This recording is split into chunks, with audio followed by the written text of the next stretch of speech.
बिस्मिल्लाहिर्रहमानिर्रहीम अस्सलाम वालेकुम। अल्लाह ताला से दुआ है कि अल्लाह ताला आपके रिस्क में खुशहाली की करे। आज हम बनाने जा रहे हैं the most delicious recipe of garlic butter naan. इसको बनाने के लिए मैंने डो रेडी कर लिया है। डो जो मैंने रेडी किया है वो प्रीवियस वीडियो आप मैंने देख लें, जो नान की रेसिपी है उसी तरीके से मैंने डो रेडी कर लिया है, ठीक है। जो आपने प्रीवियस रेसिपी देख लेनी है। उसको बनाने के बाद मैंने क्या किया, पेड़ा कर लिया है। पेड़ा करने के बाद मैंने इसको बेलना शुरू कर दिया है। बेलना जो है वो आपने जितना भी बेलना है, बहुत कम बेलना, ज़्यादा बेलना नहीं है। जैसे आम रोटी की तरह आप घर में बेल लेते हैं, मैंने आपको प्रीवियस रेसिपी में भी बताया था आपने कितनी इसको बेलना है।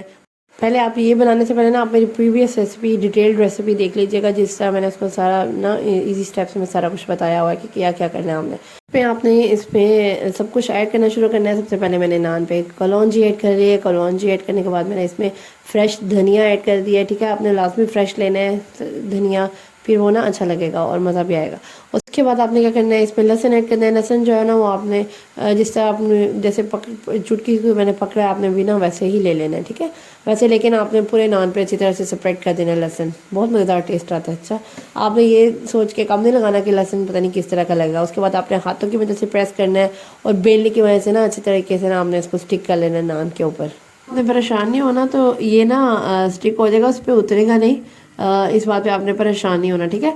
वो बस आपने हल्का सा ऐसे प्रेस करेंगे और ये बेलने की वजह से जब आप इसको बेलेंगे ना थोड़ा सा और तो वो इजीली स्टिक हो जाएगा। ये उतरेगा भी नहीं है आपका नान के ऊपर से ना, जब आप नान बना रहे होंगे। बस इस तरह से आपने करना है जैसे मैं कर रही हूँ। उसके बाद आपने क्या करना है, इसको फ्लिप करना है। फ्लिप करने के बाद आपने क्या करना है, बैक साइड पे अगेन जिस तरह मैंने आपको लास्ट टाइम बताया था, आपने अच्छी तरह से ना इसको पानी को टैप वाटर जो आम वो जो टूटी वाला पानी होता है ना वो, लेकिन आपने बैक साइड पे ना इसको अच्छी तरह से हर जगह इसमें पानी लगाना है। पानी लगाने के बाद आपने जो आपने तवा स्पेशली इस रेसिपी में यूज़ करना है, ये भी मैंने आपको लास्ट टाइम बताया था। आपने बस ना इसको लगा देना तवे पे, बस चिपका देना। जहाँ चिपकेगा अगेन मैं आपको पहले भी बताया था वहाँ से उतरेगा नहीं। ये थोड़े से जब हम चिपकेगा आपने ना यहाँ पे ना अपनी जो स्टोव है ना आपने बहुत स्लो कर देना है, ठीक है। फुल आंच पे नहीं इसको पकाना है। इस पॉइंट में जब आपका आएगा कि आपका ना थोड़े बबल्स आना शुरू होंगे, तो आपने फिर अगेन ये जो तवा जो लिया हुआ है आपने इसको फ्लिप करना है। फ्लिप करने के बाद इसको ना सीधी वाली साइड से ना इसको समझने सेक लेना है, ठीक है।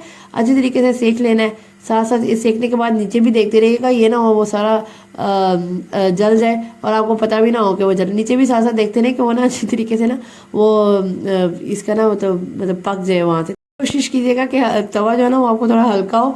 मेरा तवा बहुत हैवी था तो मेरे से पकड़ा भी नहीं जा रहा था, बहुत हैवी तवा था।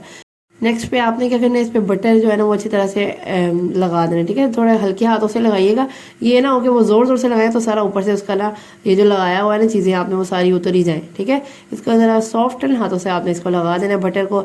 ये इतने ज़बरदस्त, इतने डिलीशियस नान बनते हैं, आपने ज़रूर ट्राई करना है। दिल करेगा बस इस नान को खाए जाओ। बस आपने रेसिपी को फॉलो करना है। अगर आज आप थोड़े मैंने कुछ लंबे बनाए, कुछ गोल बनाए, इस तरह से बनाए थे, आप कोई भी शेप दे सकते हैं। अगर आज आपको मेरी रेसिपी पसंद आ रही है तो आइए तो do follow me and subscribe to my channel. Don't forget to share it with your friends and family. Next इससे भी मज़ेदार वीडियो लेकर हाजिर होंगी। नेक्स्ट वीडियो तक के लिए अल्लाह हाफिज़।